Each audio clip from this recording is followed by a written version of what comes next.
Welcome to the Road Hunters podcast. This is your go-to source for incredible stories, diverse perspectives, and a deep dive into the world of motorsport. I'm your host, Jonathan Bennett, and joining me on this adventure is also Mr. Andrew, as well as Wes Wickens, a fellow rallycross racer, who will be with me when we do our rallycross show. Now, each week, we will bring you exclusive interviews with passionate individuals from all over all different aspects of the racing community. And our goal is to showcase incredible talents, the dedication, and the stories that make motorsport so special to us all, while also shining light on the importance of mental health and well-being within the paddock.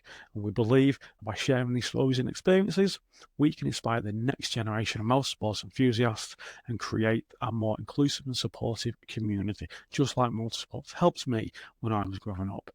I'm thrilled to be an ambassador for Driven Minds. It's an organisation dedicated to promoting and providing mental health support across the motorsport community. If you ever see any of the Driven Minds lot, on myself included, make sure you come up to us and say hi.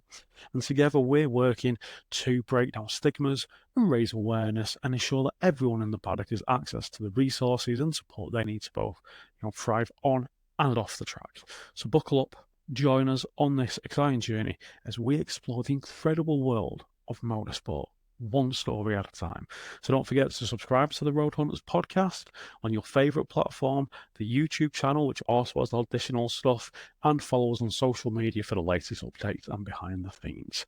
And this season, I'm personally supported by EPC Brakes and Carbon Positive Motorsport as I take on my conversion to rallying. So now, let's dive into today's episode.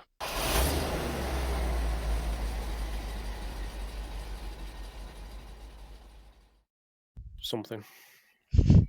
Right, recording. So, right, we are back with this week's podcast, which is with Charlie Hulme. Which, do you want to give a little elevator pitch to who you are and what you do, Charlie? I can do it well. So my name's Charlie. I am a seasoned drifter within the UK. I guess That's the new term for not saying veteran or old. I'm going to use that. Well, I'm only 31, so I can't I'm say nearly old. 40, so I am getting old. I've been drifting since, well, I started on a sim back in 2009, 2010. I went to JDM All Stars. That was my first time seeing it in real life, and it was like, whoa, Did you is go? amazing. It was the time as well. There was one where, so I went to and JDM All Stars. I remember going the old school BDC. the bump.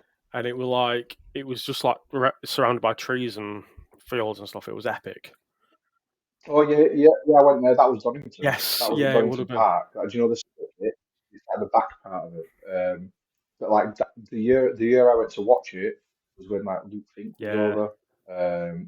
Will Morrison, Dan Chapman. There was loads of like crazy drivers. It was wild. Like, see, my first time experiencing it, and you get like all these amazing drivers that are just like hammering everyone's door, and it's JDM All Stars was I could compare it to like DMEC of now, like Drift Masters. Like that's it was way better than BDC, but like it was wild. You had all these international drivers with crazy cars, and so I started then, and then I eventually got a decent job when I was in 2012, and I got my first car, which was an E36. I think, but I didn't have it on the road, so I had to recover it. I used it for one drift event, and then I couldn't get insurance for it, so I sold it and got an MX-5.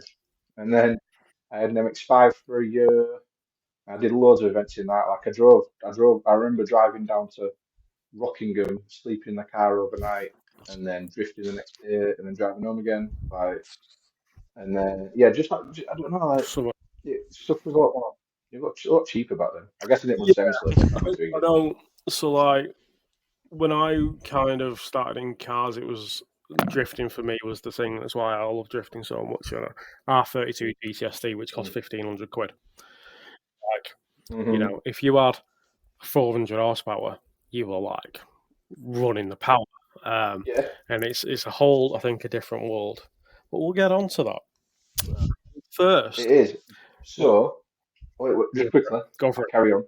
So I got the MX-5 for a year, and then I ended up swapping the MX-5 for an S13 with a blown CA, but it came with a spare engine. Like, and that was just a straight swap. And I just, yeah, perfect. Like, imagine that nowadays. You can never ever swap, and like it was an NA as well. So like the Yeah. pop bed lights, like just straight swap from S13. Jack. Like That's crazy, I isn't it? think when I had to sell because I was made redundant twice, and I sold my Skyline for £2,500, and it's Wow. haunts me still to this day that Mm. one, I don't Yeah, have they're that worth car like because I 25 loved it, grand and now. two, £2,500. You I can't. can you can probably Mm. go through a good few handfuls of our videos from the last few years, and there'll be a few solid conversations about that car. Yes. It's one of. There's a lot of regrets I've done in life. That is also up there. Is it the one that got Yes, away? very much. Yeah. Right. Um. So Oh, what was there? No, go on. I was Sorry, going to carry on. kick things I was- off. We like to do a bit of a hot fire question time, which is to kind of break the ice and Right. settle in. And Mr. Andrew, do you want to Do you mean fire like? away? Do you mean an icebreaker? Yeah, what did I say? Bring the ice. Did I? No, icebreaker. It's late. I've been working today. Right. I was at Rallycross Wow. yesterday as well, All right. I'm tired. I'm old. I told you. I'm nearly 40. All right. It's all right. This is scripted. It's fine. Exactly. So, the first question then: what's the most embarrassing thing that has ever happened to you at a motorsport event?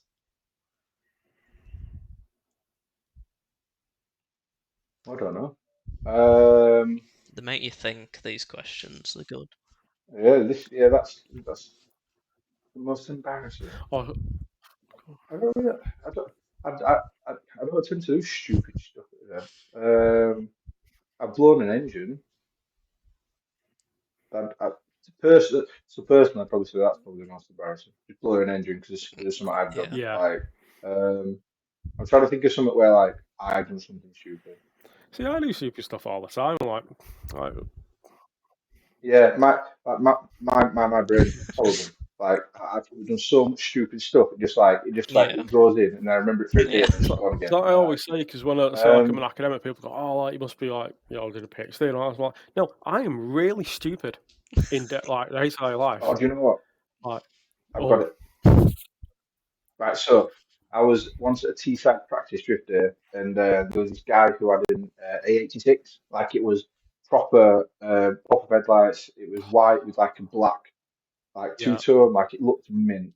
And he asked me to jump in with him. I was like, yeah, fine, whatever, I'll jump in.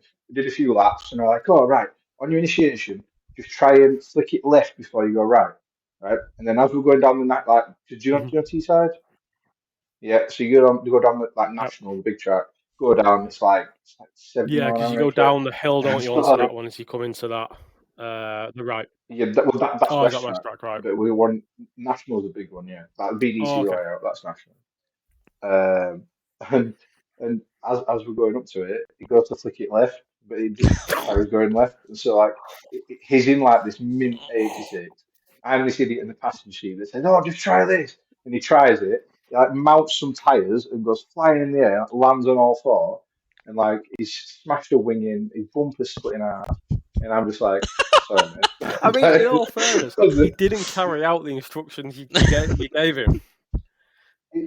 Yeah, like Maybe it should have been it was a half bad. little left into a flick, right? Well, I showed him like I was doing this that way and that way, but like I think he just went that And way, just and then as it stepped out, he didn't correct it in time. It just went forward, and love it. uh, yeah. So I'd probably say that was the most embarrassing Nice. thing I've done Fair enough.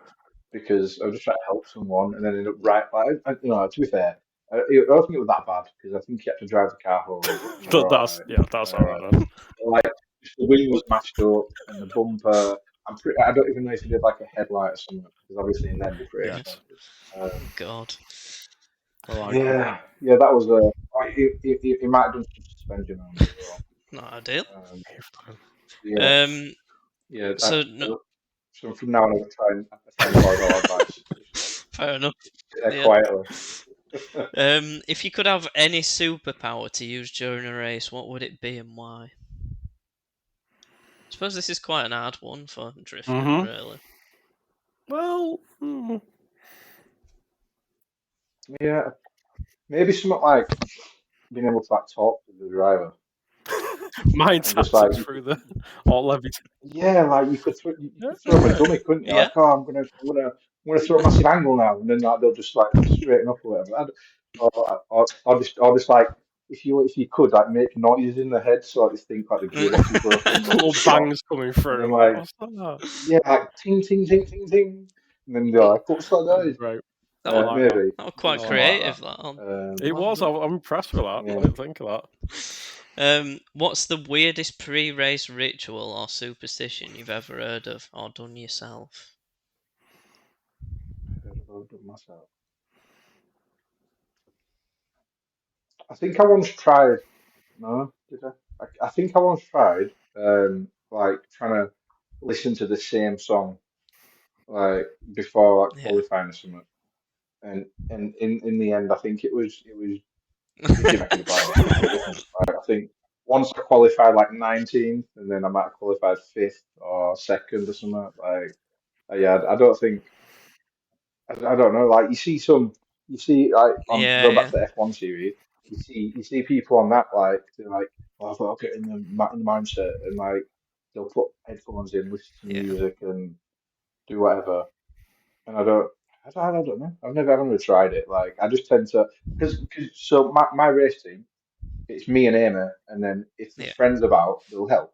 So like, most of the time, I'm just yeah, rushing about trying to get the yeah, car ready. Like, I don't have time to do a pre-race yeah. Yeah, ritual or exactly.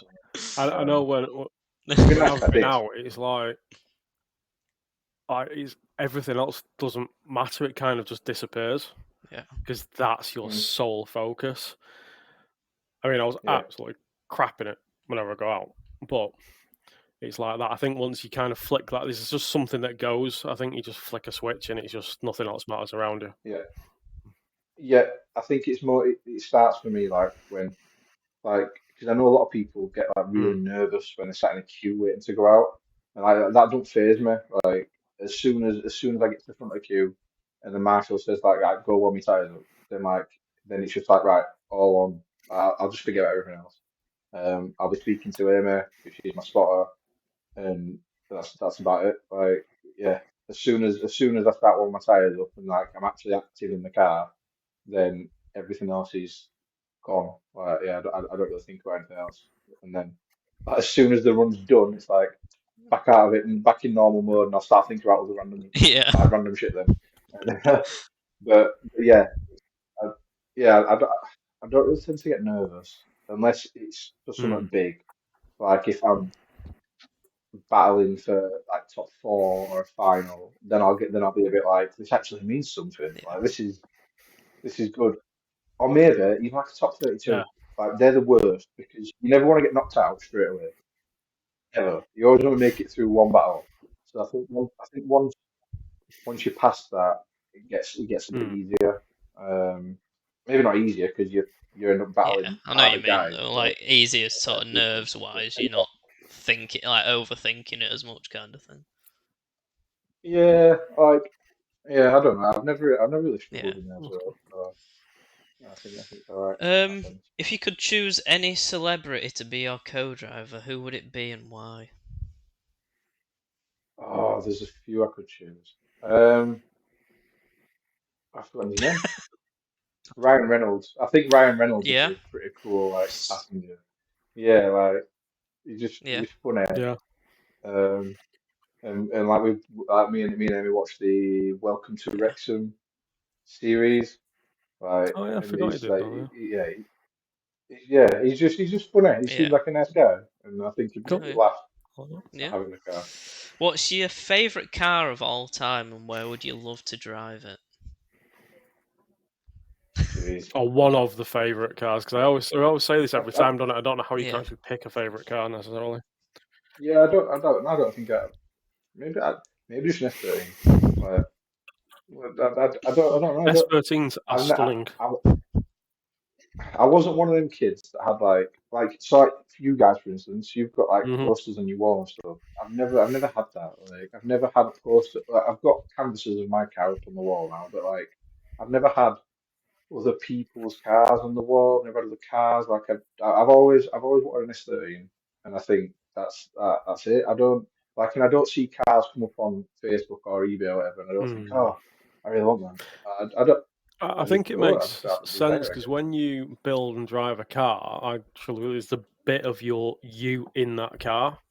Like, I think it develops its own relationship and personality without sounding too Yeah, creepy to non-petrol heads. yeah. But I believe that, and I think you get it a lot with like, I just want to drive my car, just want to drive more. Yeah, Yeah. yeah. Like I've always said to people, I just I I'm not a fan of working on the car. Like I think because most of the time it's just me Hmm. on my own. I just Yeah. boring, isn't it? And there's no fun. Um, but like I love driving. If I could just drive, I would just drive, and I'd be amazing at it because I am a pretty good driver, I think. I'm just not the best at spanners. So I mean, I'm dreadful. I think that most of the time, it's not my driving that lets me down. It's like my spanner work that'll let me down or something. Like I like it. that's just how it goes. And so, like, if it, let's say RTR for Hmm. instance, if I'm on the drift, they offer me a drive. I reckon I'd work really well because I can drive, and then they'd have really good guys on the spanners. And Yeah. like, it'd be really good. But doesn't happen, is it? So I've just got to keep plodding on and suffering with my own misery. It's all right. It's all right. But yeah, going back to your question, I think just an Fair S13, I enough. guess. Is there Fair any enough. track that you'd love Yeah. to drive, and you think of like a booster or anywhere like that? Oh yeah, mate. There's loads. Like every track in Japan. Yeah. Like every track in Japan is how I want the tracks in the Yeah. UK to be. Like, if you look at them all, they're all like fast Yeah. entry into like big angle, and then you slow down through with power through the Hmm. corner. Whereas like the UK tracks tend to be you enter and then Yeah. you speed up through the corner, which I don't know. I prefer just going like like going as fast as possible on entry rather than trying to speed up through the corner because like well, I don't know. I've always had an SR. So like I haven't had power really to be able to speed up through a Mm. corner. So maybe with the new changes, Yeah. maybe it'll be different. I don't know. Mm.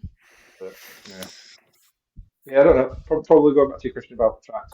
Yeah. Any in Japan, I would happily drive any track in Japan, like Ibisu, Bihoku, Nico, anything. Oh Mayhan. man, Yeah, yeah. Oh, man. I think Mayhan would be one where like I'd go and drive it and I'd just shit because I'd be so scared Yeah, of because you like got some local smashing the guy car to who's the like wall.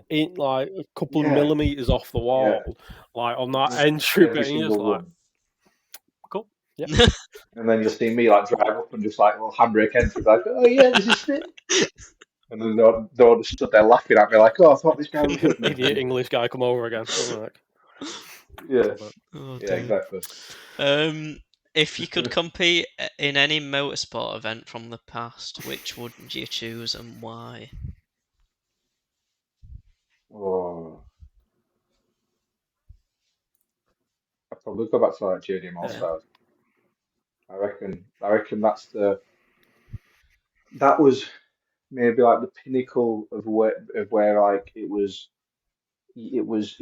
Yeah. super expensive, but yet it was still Yeah. like Yeah, showy. Um, And then like after that, I just think it started like costs just getting expensive. Everyone started running crazy tires and then more power. Then you brake drive shafts and stuff, so you have yeah. to upgrade all that, and it just spirals. Yeah, I'd probably looking back, I'd probably say like 2010 era of drifting, like 400 horsepower was more Yeah. than Yeah. capable. Uh, That's it. As like I yeah. was saying to you before, like, that's kind of when I was also kind of in the scene, and I got to appreciate and love driving it. And then, like you say, it was 400 horsepower. Well, you could make that without today. You know, I had like say the RB20. You could make that really quite simply, and Mm, you'd be competitive, and you didn't have all this. hmm And it was the early days, hmm and I get it, and things develop and that. But I remember like it's crazy the difference, like over a decade, the difference in what you now need. And like you say, that whole powering out of the corners of drifting when you're talking a 700 horsepower is standard.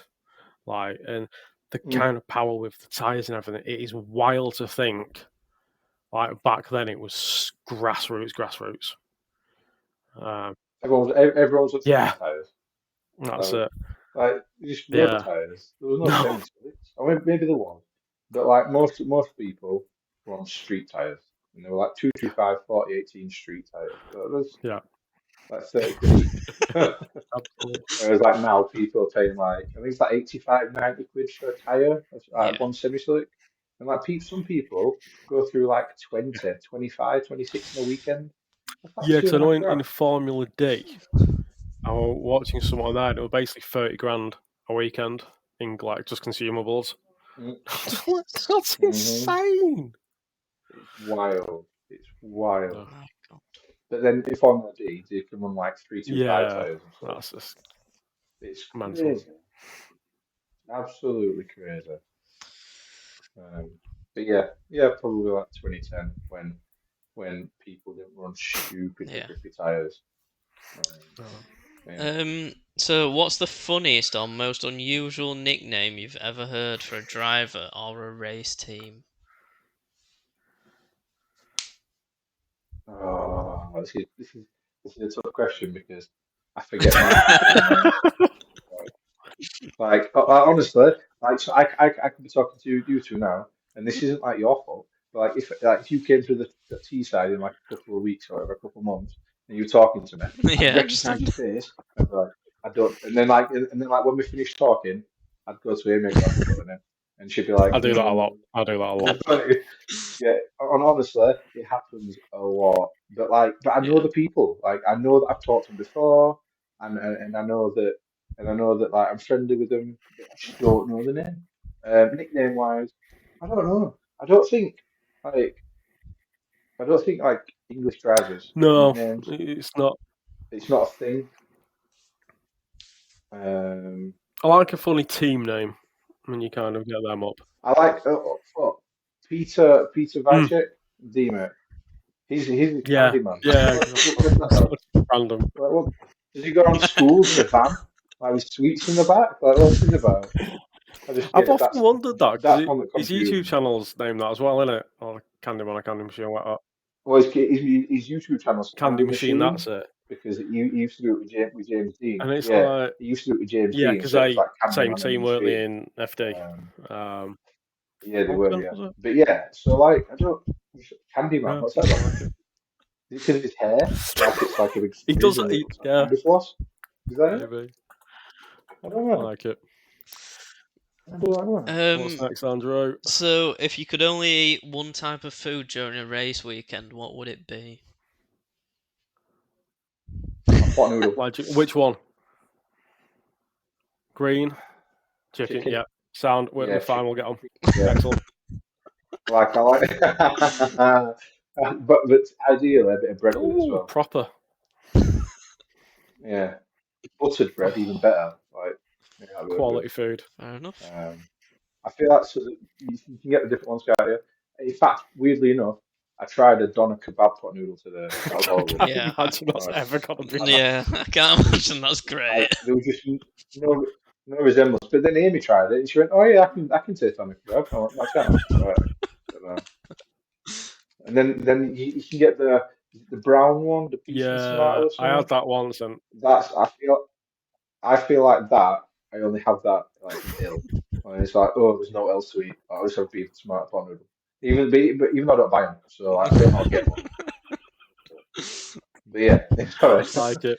getting Like distracted. it. What's the most unusual or memorable gift you've ever received from a fan? So I've got them upstairs actually.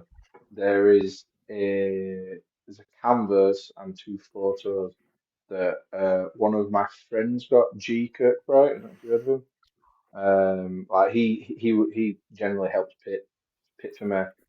He'll help spot if need be. Like the first time I ever met them was when I went to BDC at NEC in 2019, and as such like so that was my first ever BDC event. I went through to Pro 2 and I came Mhm. fourth, so I got to drive on the Pro Day. And then the pro day, they did like a meet and greet on track, and I was like, this is wild.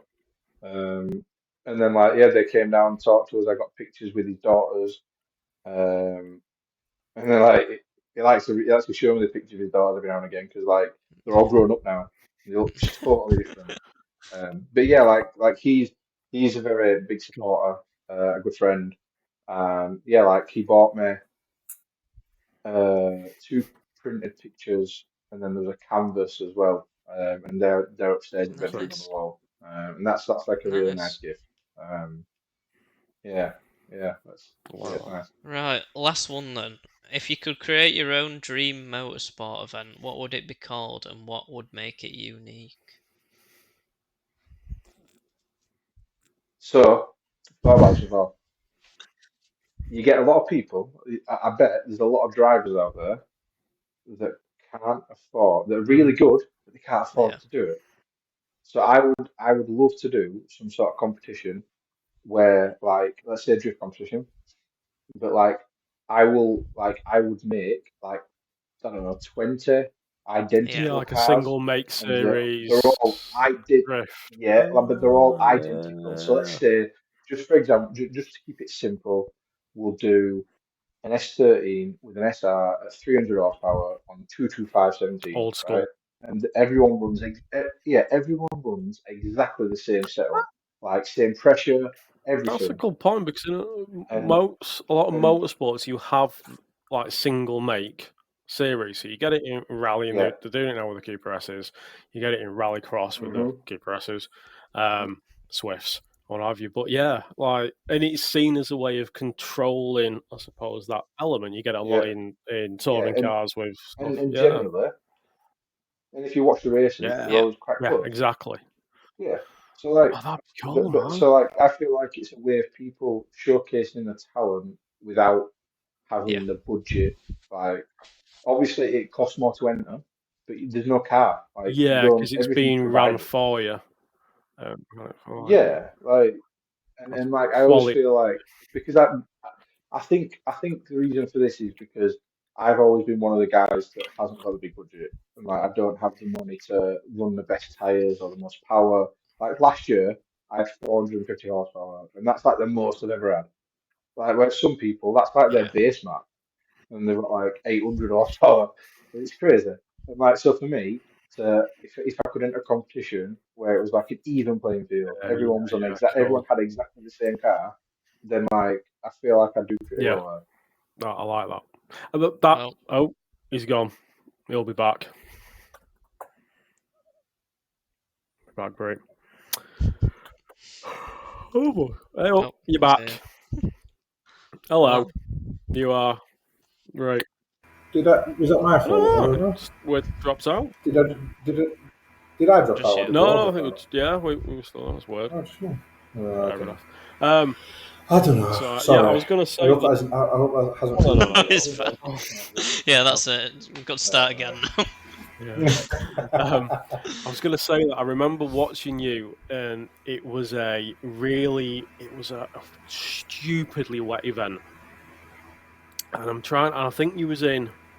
I'm sure you was in Pro 2, and you kind of, because it was basically, I remember watching you and going, he just doesn't care. He's just absolutely slinging the car in. And like people, it was so wet and there was standing water, and like I think because it neutralised that power element, and it came down to the fact that Yeah. you were just entering, and you were and every single time. And I think you got the wild card up to Pro the next day. That could have been the BDC NEC Was that the event. BDC anything? Couldn't it? The NEC. And I remember, That was a wet yeah, weekend. and it was the first time where I kind of I'd managed to catch some Pro 2, and then watch it then on the next day. 'Cause I think it was a live stream I was watching. I was like, this dude's epic. Because like the car wasn't the spec of some of the others, but like it was just all that had gone, and you were just flat out. And I remember going, this is awesome.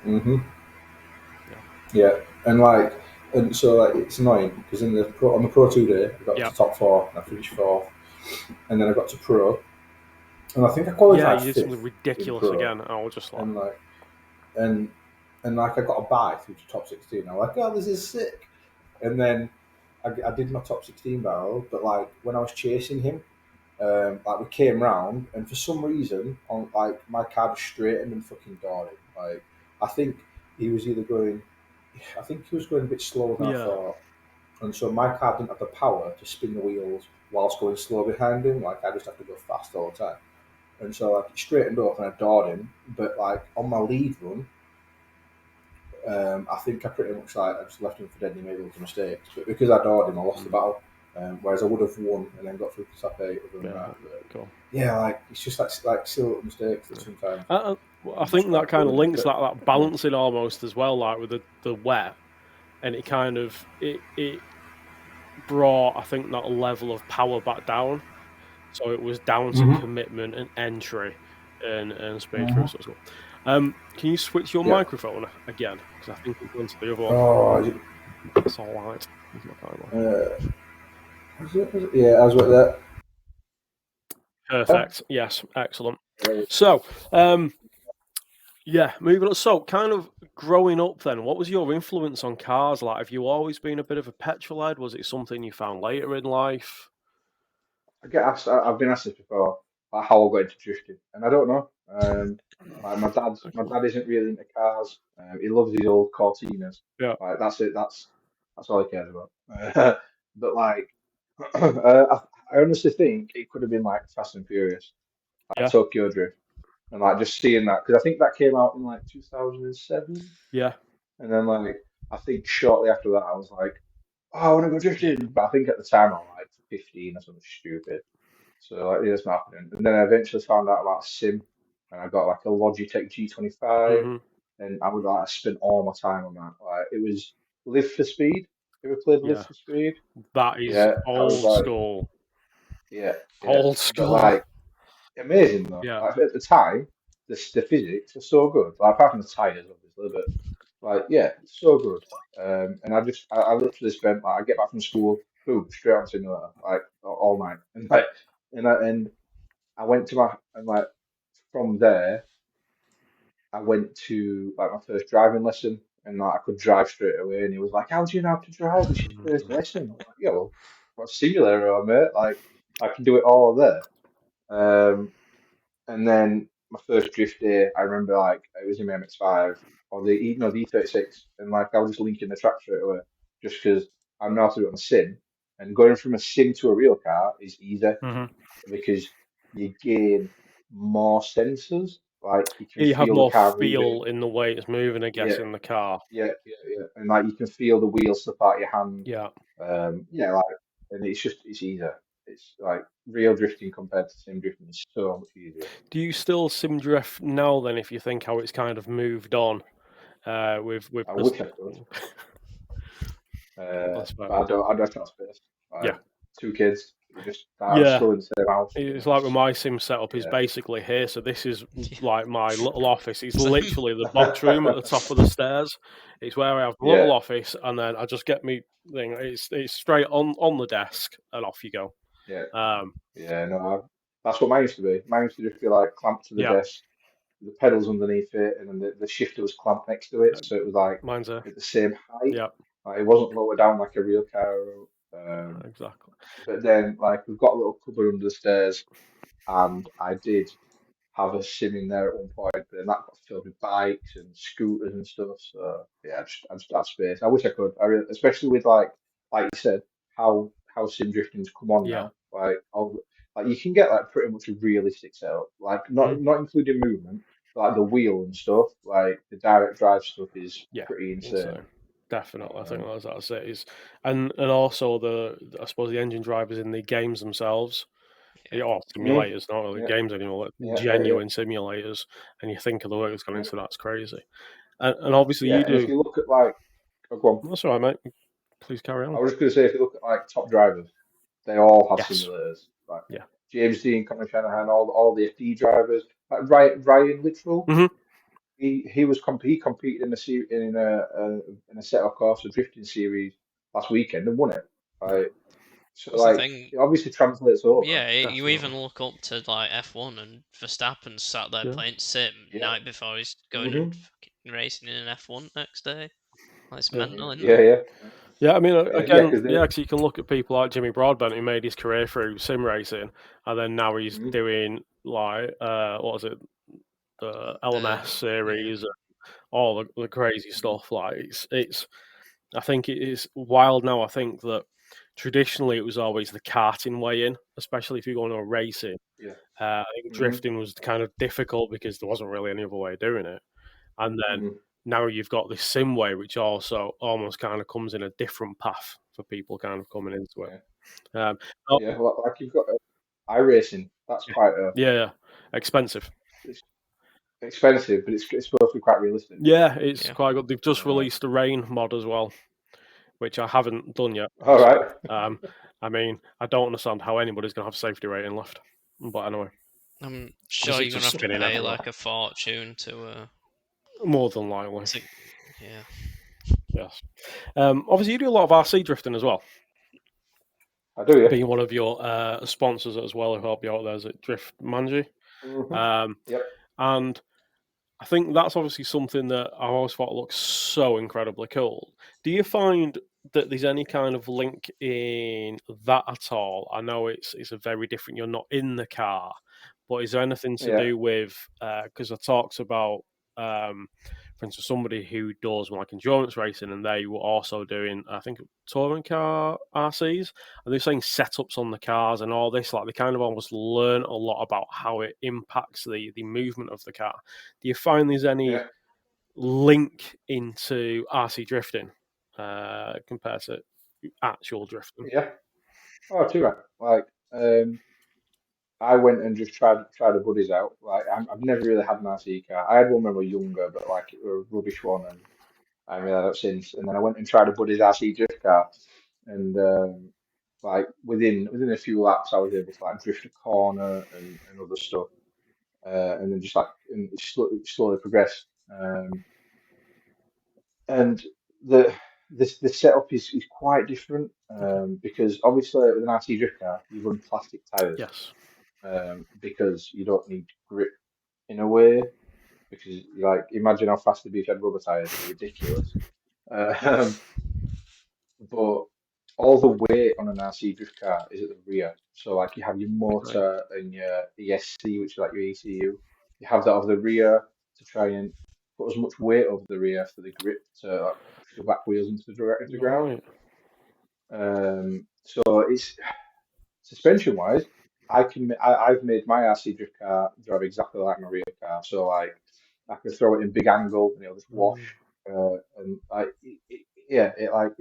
I can drive that just like my real car. And I feel like maybe like my tandem because everything's scaled down, but you have to react faster because you're not smaller, but like everything else is smaller. So like when people make a small adjustment, you have to react pretty quickly to that. And I don't know. I feel my reactions probably got better. And also, I don't know. I don't think this translates over, but you can't. You're not in the car. Yeah. Like you're watching it from above, but you have to watch your own car. Yeah. You can't like, look around you, so it probably makes your awareness of everything else a bit more heightened because it's like you're almost tunnel vision on your car, but you have to be aware of everything else going on as well. That's interesting. Interesting about reflexes and like reaction time, because obviously I think in any motorsport and certainly in drifting, when you're inches off another car and you're kind of flat out and everything going, it's what, especially if you're leading as well, following, like you've got to be so reactive as to what's going on to kind of keep that position and I suppose reading how that person's going to transition. And so that's quite an interesting point of a way of almost training those reflexes while also having a lot of fun. In a way. Yeah, and a lot of people. So like when I go to a drift day in the real car, generally I will tandem with people like other comp drivers because if I go in tandem with Joe Bloggs in his BMW E36, I'm just going to drive through his door, like because I generally just run 265, like just because that's what the car's set up for. And when when you run with comp drivers at practice day, you all tend to run like the competition line, so you can predict where they're going to go, what they're going to aim for, how when they transition, stuff like that. But like a few like drift RC places, they don't have clicking points, and like you can be following. Like I'll go and follow anyone because most of the cars are pretty similar speed. Yeah. But like a lot of people have just run their own line, so you've got to sort of almost wait for this transition and then just react really quickly to transition at the same time or like just after them. So you almost can't Yeah, like necessarily. You've got a rough idea, but it's difficult to predict because it's that yeah, unpredictability, I suppose, yeah, where somebody that you're driving against or have driven against or racing against, like you can kind of pattern where they're gonna do it based off their characteristics, the driving line, the kind of. So that's really interesting. I like that. yeah. I have signed up for an RC drift competition though. Cool. That's in 2 weeks, 3 weeks, I think. Nice. So keen to try that. I think I don't know. I'm not sure my car's fast enough yet. I think it's still quite. It's still just like a pretty plastic car. Like, whereas a lot of people got like all carbon fiber chassis and spend a lot of money.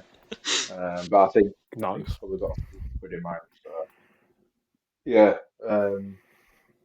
But actually, going back to your original question about does it translate over, I understand a lot more about how like the rear suspension works now, like how your camber arm works because you can adjust like the height of your camber arm, and that affects like how the like on squat like how the wheel cambers in and stuff. Like I know how to eliminate that now, to stop it from like to stop it.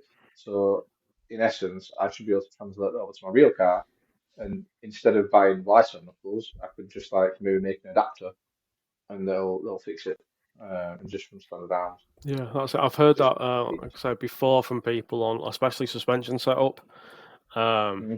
In like so that's really interesting. It's a kind of a different way of learning it, which is cool. Now, obviously, yeah, I can't. I've got no. I was just going to say the front doesn't translate over because the front is double wishbone on yeah, an RC drift car, Yeah. whereas S13 you have the McPherson struts. It's a strut attached to your knuckle and then the lower arm.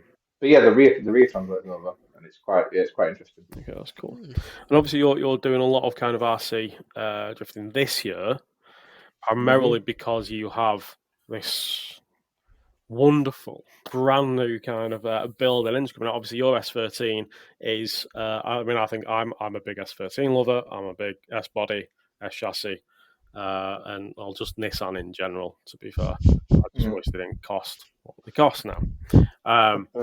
So you're kind of obviously you've gone through. So I think 450ish was sort of what you've been running recently, or was it up to 500 or so? 450 was 450 was what the engine last ran. Yep. It ran that for like 2 or 3 events max, and then so I think timing might have been off before that, so it was like 420. Right. And then when we when we rebuilt it, it made like 450 even with the same power. And it was wild how different like that 30 horsepower was. Yeah.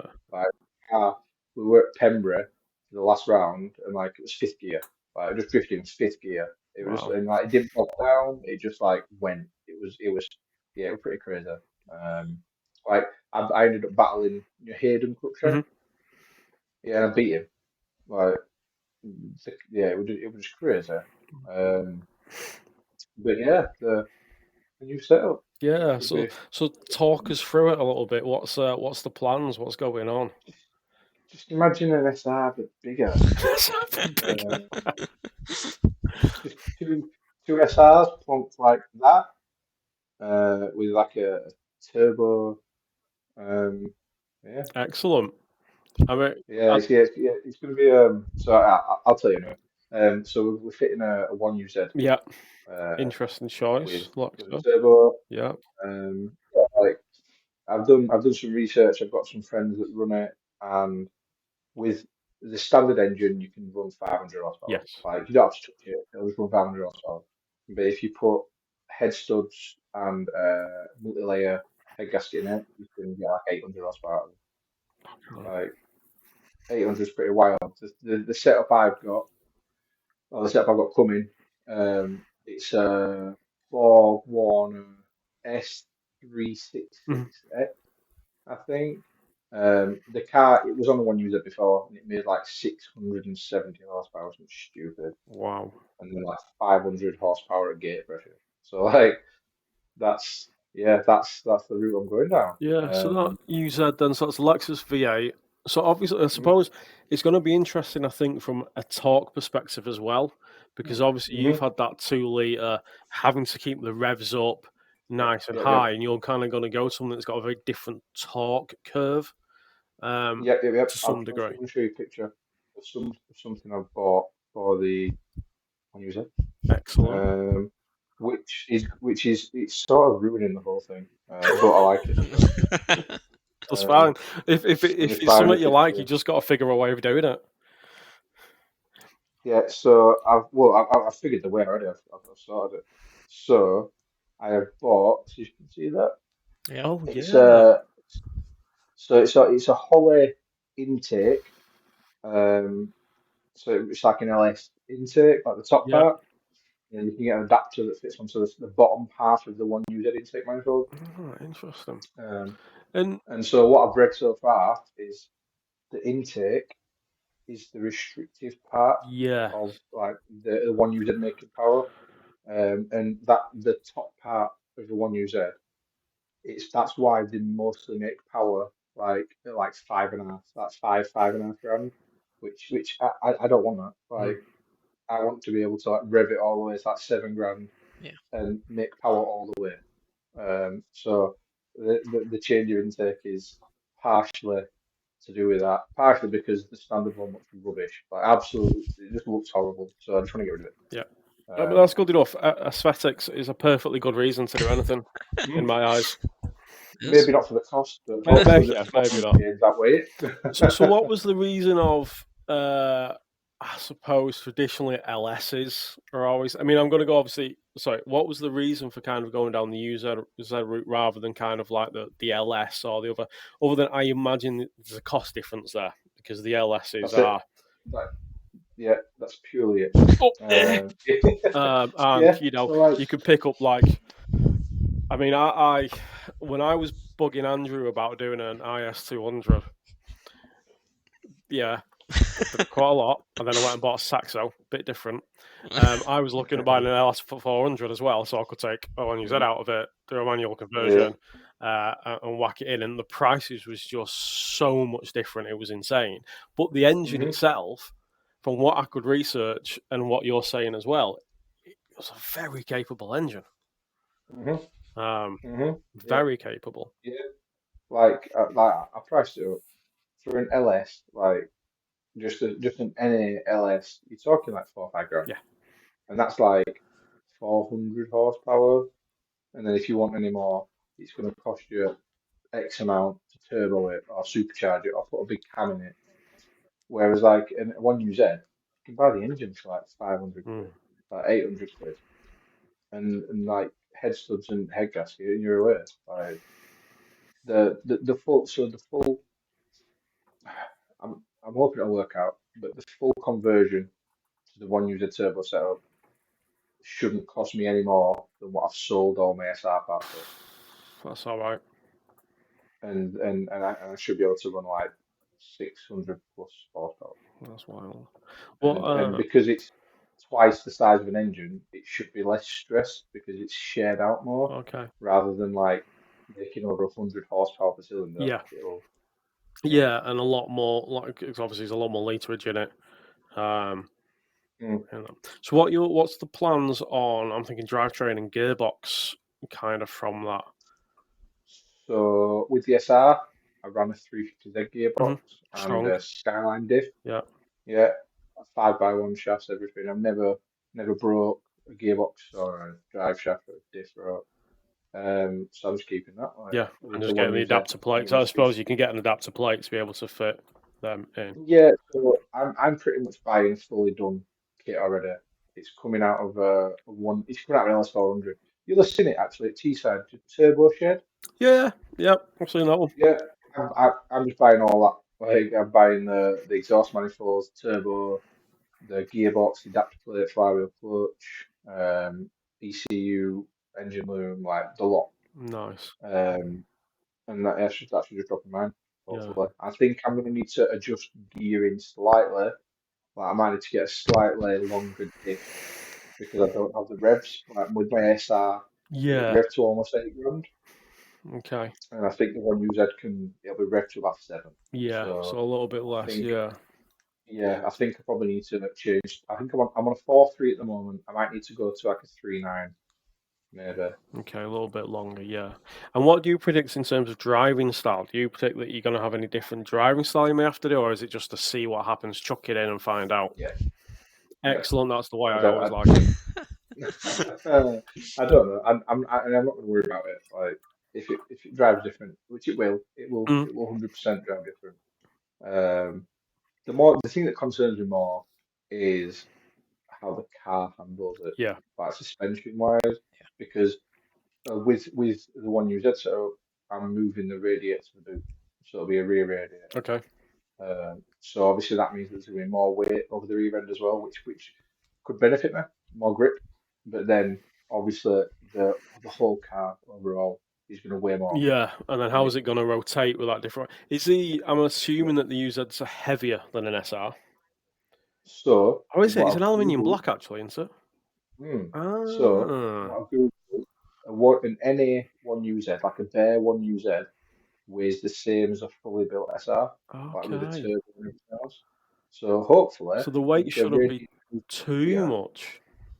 Yeah, it'd just be extra weight. Yeah, and I suppose it's a slight position of the engine, so you're going to get that axle kind of rotation potential, like saying if you got the radiator in the rear, how's that kind of axle rotation going to work?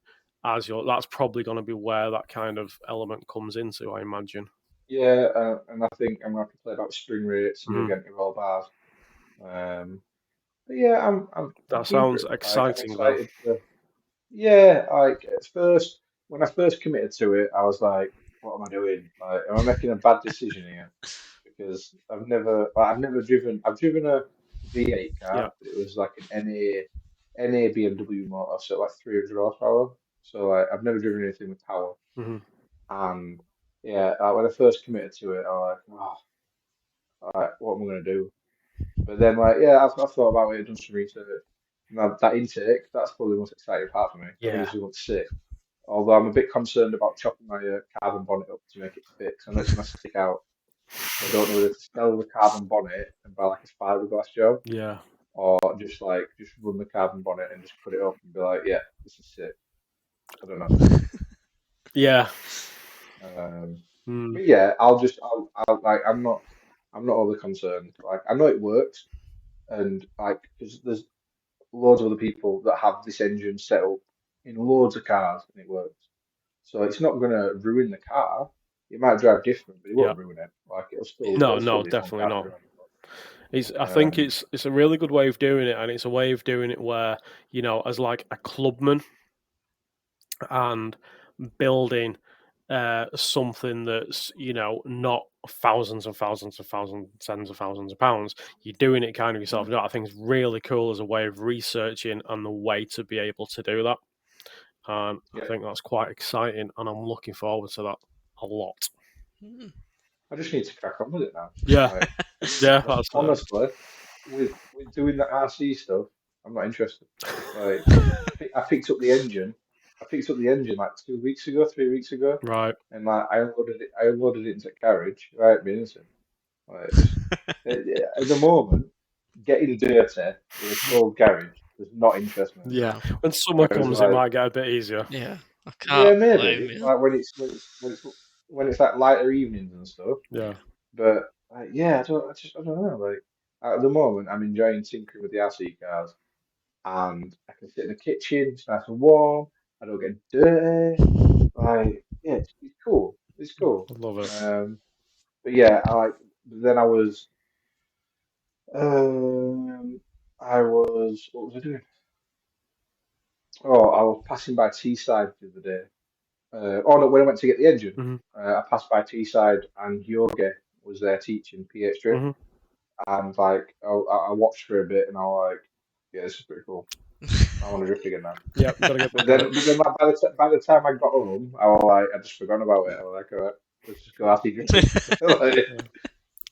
Yeah, I don't know. I need some motivation. I need to find some motivation. Yeah. I suppose, obviously, so you drift now in Drift League. Or obviously last year, the demise of the BDC, and kind of that move over there. And one of the questions that I actually kind of got asked, because we do a little fan zone section of questions, people just to send in a few ones. And one of them was, and it was something I was going to ask anyway, where do you see the future of drifting in the UK going? And it's I think it's a topical topic, if that makes sense. It's an interesting question. There's multiple routes that you can go down with UK drifting right now. So you just got your standard practice days. You've got Drift League. Now Gordon is doing an amazing job of Drift League. The way he described it to me before is his championship is about the drivers. Like, that's it. Like, if he gets spectators, brilliant. If you want to come watch, brilliant. But he mainly does it for drivers. Like, because obviously compared to BDC, I almost refer to BDC as a bit like a circus in that, like, it was a show. Yes. And it was there was lots of stuff for the crowd, for the spectators, to keep them entertained and to bring in a crowd. And there was a few stuff that was sort of against the drivers but favoured the crowd. And whereas Drift League, everything's about drivers. Like, if you've got an issue, you can go speak to Gordon and he'll sort it out. He'll make it good. And I like Drift League, but I think a lot of people seem to. People stay away from it. I don't know why. I don't like. It's a good series. Gordon's a good guy that runs it, and the whole team is good. And he's got a good variety of tracks. Like, he's got Pembrey, Driftland, Teesside, Three Sisters, and he's trying to expand all the time. But obviously, some people have their foot in the door in other places already, so it's a bit hard to get in there as well. I think you got this balance, I suppose, of business and sport to some degree, and it's getting that balance. I think, rallycross as well. It's that balance of the drivers that coming first, making the money, keeping the costs so it's doable. But then also, like you say, if it's a business and you've got to generate a crowd for income, if you've got to generate sponsors for income, because any motorsport to put on costs money, but kind of generate. So it's an interesting. I think that Gordon clearly does do that, and it's very much not. I'd almost say it's more focused on break even and get drivers in. Probably. I mean, I don't even know if it breaks even. like with the amount of drivers he gets, I'm not even sure it breaks even, which is pretty wild. But then, going back to your question, there's the other side of it where there's Drift Pro, which is part of Time Attack MSUK. Yeah. And I think that is all about bringing in a crowd. Yes. That's because I've spoken to a few drivers, and they might get 2 practice laps, and then you get 2 qualifying laps. That's all you get. Yeah. And if you don't qualify, that's done. It's 4 laps in your weekend, and you're done. And that's I personally, to me that'd be a waste of a weekend. Because 4 laps, what's that about? I'm not there to just do 4 laps. That's it, because it's like with that, you've got Time Attack, so that's doing 4 sessions per class. You've then got your Drift Pro, and then you've got your Civic Cup. Cramming that in to a weekend. It's a lot to kind of obviously go through, and then they've got the car shows, but then they've got these car shows tagged on with it and the MSA UK, so they kind of pull in a lot of people. They're doing it at the MSB circuits. It's all this kind of thing, but you're right. Well, I think what is it? I think that's sort of where because there's some a few good friends of mine that do driving it, and they like it because you're interacting with a different crowd. They've never seen drifting before, so then they're like, "Whoa, this is amazing!" And then they've got this pretty cool pit area that like you can come round and look, and it looks really sick. Like if I wasn't so bothered about driving, I'd do it because I think for exposure as well. Yes. Like for exposure, I think it's brilliant. And you get to drive on new tracks as well, like that we've never drifted before, like Cadwell, Donington, Snetterton. There's loads of tracks that you get to drift. Brands Hatch, you get to drift, but that you can't normally. But I've never applied for it because it wouldn't ever suit my car. I don't have the power to do these tracks. Yeah, because there's a lot of long sweep kind of corners. You know, a lot of power. It's not like Three Sisters or even Teesside, where you've got that element, and that makes a lot of sense. And I think that's it. I suppose it's also what level is it attracting? Are you trying to get those potentially maybe money, sponsorship? You know, need that level of I suppose spectators, need that level of that, I suppose the business element of being a competitor in motorsport, or is it like Drift League where it's like, let's get driving time, let's do it? And I suppose, like you say, it's balancing those two levels and creating enough of a field free for the different drivers, wants, needs, abilities, cars, types, money, etc. Yeah, too right. I think the other side of it that I'm not 100% where I'm at yet. But I'd love to do just like lots of demos. Okay, yeah. Like because you can do like demos at Castle Coombe. Yep. And they're cool. Like Castle Coombe's a fast track, like fourth, fifth gear stuff. And there's thousands of people that go to them events. So like for exposure, it's brilliant. And like you get tracked as well, Silverstone. Yeah. Like they do drift demos. And again, you get thousands of people who go there. And I think demos is good for exposure as well, which I think is something I'd look to do. I'd like to do now, because I've never really done it much before. I've done the odd one here and there if it fits, and I've got time. But I think I'd like to focus on doing them because it also like you meet a lot of people that could use maybe one of your sponsors. Yeah. And with demos, you might not drive as much, but you get to interact with fans and like tell them about everything that's on your car. And yeah, so I think there's definitely space, not space. There's each bit of drifting has its own benefit. Yeah, I think that's fair. It's interesting, like you say, with the demos, and it's because and I know from obviously trying myself to get sponsorship in terms of rebuilding the car for rallying and going down, and I've had some great people, ABC, kind of regional parts and stuff like that. But how do you get exposure when you're sort of on a budget, I suppose, as a clubman? And it's looking for those different ways where you can bring it in, and it's interesting that you say that. And I think that's quite I think with drifting, it's such a spectatorial display. It's such a flair of some. You can really draw in that crowd at the shows or at the events that are going on. And liveries from the drift scene. I believe a lot of race areas can learn a lot because generally they're epic. So yeah. Yeah. But I think you made a good point there about drifting demos. Like you can't for other motorsports, you can't really do demos that show off what you can do. Like a lot of other motorsports are primarily like results based. Yes. That's how you get sponsorship, isn't it? Really. Yeah. Whereas like drifting, if you've got a sick car that everyone takes pictures of, you can get sponsored. Yeah. It's that simple. Yeah. Yeah, and even if you do, you might do crap, and you still look really good doing it. So yeah.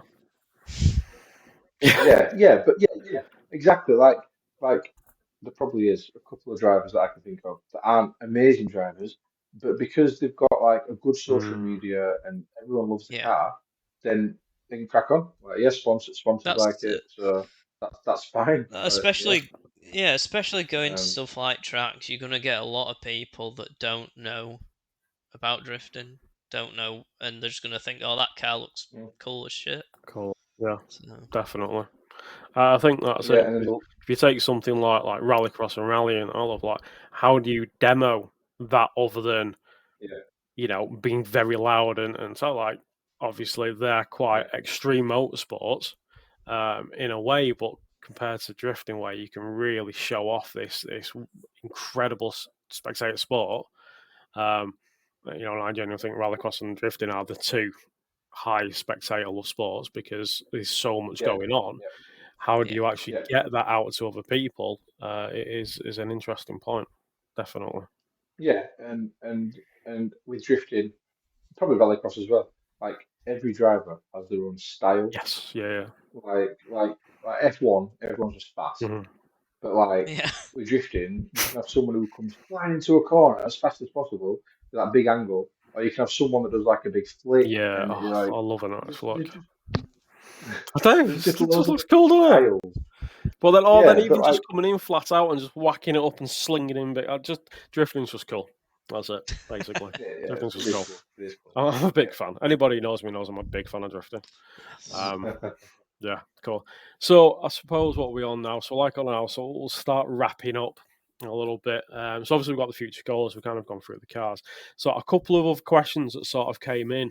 In fact, Andy, do you want to ask these? Yeah, I think you've already covered like two. I've covered a couple of them. There was one I'm just going to say it anyway because just why not? I'm just ignorant. Obviously, you started out with the sim and there's a lot more sim now, and then you got the RC cars. Yeah. One of them was, where would you, I suppose as a younger person kind of coming up and looking at obviously the cost of the kind of cars now, would you think of them going down the sim route or would you think of them going down the RC route? What do you think has potential for them to learn, I suppose, some basics without being in the car as such? I'd probably sim. Yeah, 100% sim.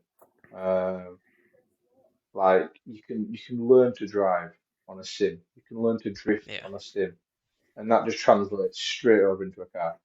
And it's so easy. Like and even now, you could probably get a cheap sim set up. Yeah, a few hundred. I mean, to be fair, I have a G920. It's as ghetto as you can get with a bit of a pedal setup. And while I do mostly, well, when I'm mostly, I probably go on it like 3 times a month. A bit of iRacing and a bit of just dirt rally and badly, I will admit, very badly, a bit of sim drifting, just because it's fun. And that kind of stuff. I think that's fair. The other question I blatantly nicked, and we talked about the kind of future of sport evolution of where it's going. And like you say, I think there's multiple directions of that. And then the other one was for kind of people, I suppose, coming in. Then, what should they? Apologies, Andrew, I've just blatantly next this segment from you. I like talking too much. Focusing on elements of the car. So, is it focus more on suspension? Focus more on seat time? Is it power or what of those? I think it's easy for people to chase power in any motorsport. People see these big cars and like, oh, I want that, and it's. I think it's. I see it a lot where people like they'll go to a drift day and they're like, oh yeah, this is sick, and like that's it. They'll sell the car or they'll build it to like some mega spec after one drift day, and then they're like, oh, this car's rubbish now. Like I can't drive it. And like you can ask anyone who's ever asked me for like tips, right? My advice is just keep it as standard as possible. Like you want a bucket seat in there, maybe some coilovers, a welded diff, and just go and drive. Like and until you can maximize what you've got, don't change anything. I think that's advice for any kind of motorsport. Oh yeah, I mean, even look at me doing track days in my Fiesta. Like, yeah, it's the same thing, isn't it? Really? Yeah. Yeah, because I've been looking at turbo in the Saxo for rallycross like an idiot, and now I've realised don't do that. Just do what you've got already. Yeah, because it works and it's fast. It's that imaginary budget when you go through a catalogue. Like something like, oh, that looks nice. Yeah, but like there's so many people that I see that start drifting in like a crazy car, and it's just like, what are you doing? Like, It's like all the tools, no idea. Yeah. All the gear. All the gear, no idea. Yeah. What's it Yeah. That's the one, yeah. And like, there's no need for it. Like, there's like so for instance, my S13 when I first started competing, it was a bog stock SR20 with the boost turned up. It was like 280 horse for a road map, so I don't even know how much power it had. Like 280, 290 horsepower. And like that was stock rear suspension. Even now, my car's still on like stock rear knuckles. It's just got adjustable camber arms and stuff, and just some cheap HSD coilovers.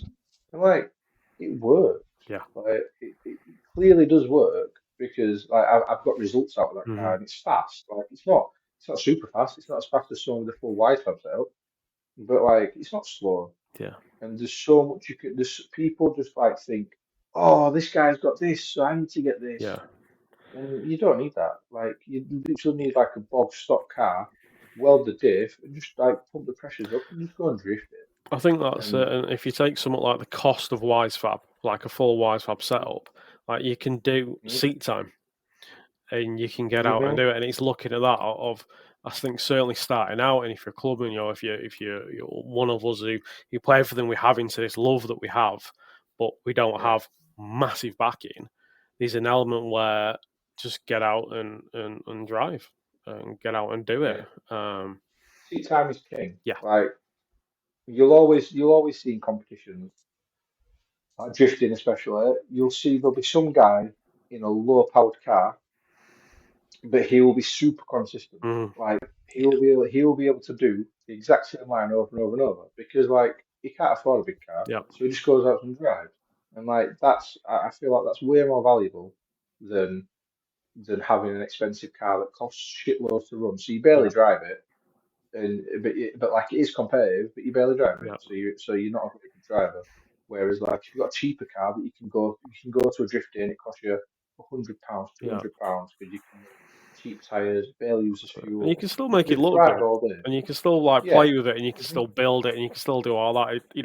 We're not necessarily saying that you have to have a cheap car and it look like an absolute banger. You can still look awesome, and pride in what you're bringing forward, and then just get the seats on, 100%. Yeah, too right. Yeah, seat time is king. Like, in everything. Yeah, I definitely agree. Well, it's been awesome to talk to you, Charlie. I've really enjoyed it. It's my first podcast, and it's been alright. I thought it'd go a lot worse. We're all about chilled, listen to people, and kind of go. I'm not. I don't know. We don't like to over scripted. Have some prompts and that's about it, and it's just about kind of enjoying it. So what we'll do is we'll drop your kind of details below in the show notes for the podcast and on the YouTube channel, and then anybody can obviously follow you, and we'll share that out. And I'm really excited to see the new build. I'm no doubt probably try and drag Andrew along to one of the events like I try and do normally. Oh, my dog's hello, Bonzi.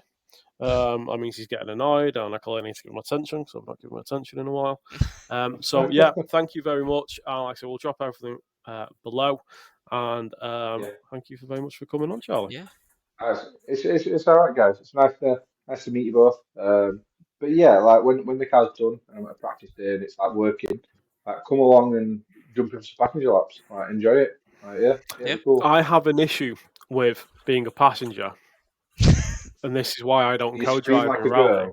It's because I throw up very fast, especially. Wow. Especially so, like I did some drifting at Rockingham. Learn to drift, and a few days of that, and I've done little bits and pieces. This was kind of like when I left the Skyline. I just wanted to feel again, and I did. It was Julie. Julie Hamilton. Yeah, what a legend. And she went, right, yep, sweet, you're doing this right. So let's try and go a bit further now, and I'll show you what to do. I did one lap and redecorated Rockingham. And that was it. I was done. It's like I've been offered to co-drive in rallying, and I wish I could. No way. You didn't even. You wouldn't even get in passenger seat of my Fiesta to go around track. I did. I managed 2 laps. Did you? Oh yeah, you did. Sorry, yeah. I did. I managed 2 laps. Well, I tell you what, then, right? What we'll do is if you get the passenger seat, I'll take it like super easy. No, because what's And, the like, point of that? Yeah, What is the point of that? That's just, I'm just gonna get. What No, I'm gonna like, do, I'm gonna no, get like, travel sick, and be like, "What you doing? Go faster." yeah. I All right. Well, we'll just right. Well, what we'll do then is I'll come in from a lap, swing the door open, you dive jump in, in and we'll so just it's go all straight done back on out, and off. flat out, and like we'll just do a really fast lap. I mean, I've got electric windows, so I can just put the windows down. You can just throw Exactly. past. It'll be fine. These buckets and things, it's Yeah, all right. It's we'll just do cool. a really fast lap, and then you won't even know you've been getting drift car. Exactly. Like, try to remember it, and now I'm going to go throw it for 2 hours. See you later, guys. And on that note, we will sign out of the podcast. See you later, everybody. Please like, subscribe, follow, do all those things. Like and follow Charlie, and we will catch you next week. Thank you very much, guys. See you later.